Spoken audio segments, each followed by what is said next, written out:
நாங்கள் வந்து எங்களுக்கு ஒரு ஏன்னு ஒரு தடவை இது. ஓகே, ஏன்றதை நான் என்ன செய்யறேன்னு சொன்னா, ஒரு இப்படி ஒரு புக் ரேக் மாதிரி இருக்குவீங்களா, அது வந்து ஏன்னு வந்தா ஓகே இதுல போட்டுறேன் ஏன்றதை போட்டு வச்சிருப்பேன். ஓகே, விளங்குதா விளங்குதா?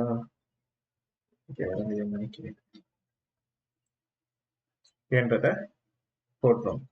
பீன் வந்தா பீன்றதை அடுத்த இடத்துல போட்டோம். பி வந்து 26 பேக்ஸ் வச்சு அதில் வந்து போட்டு வைக்கிறேன். திரும்ப செக் பண்ணுவோம். இப்போ ஸ்ட்ரிங்கை வந்து செக் பண்ணுவோம். இப்போ ஏபி சின்னு வந்துட்டு திரும்ப ஏன்னு வந்து நீங்கள் ஸ்ட்ரிங்கை தானே செக் பண்ணுவோம். அது இங்கே போட்டு வச்சுப்போம். அது பி வரைக்கும் இங்கே போடுவோம், சி வரைக்கும் இங்கே போடுவோம், திரும்ப ஏ வரைக்கும் இங்கே பார்த்தா இங்கே வெளியே ஒட்டிக்கு. அப்போ வந்து யூனிக் இல்லைன்றதை ஐடென்டிஃபை பண்ணிக்கிறேன். அதை வந்து நான் ஒரு ப்ரோக்ராமிக் வேயா செய்ய போறேன். இது வந்து எந்த செஞ்சேன்னு சொன்னா, ஒரு வேல்யூ எடுத்து வச்சு ஃபர்ஸ்ட் குள்ள எடுத்து சொன்னா ஓகே இந்த வேல்யூ செலக்ட் பண்ணிட்டு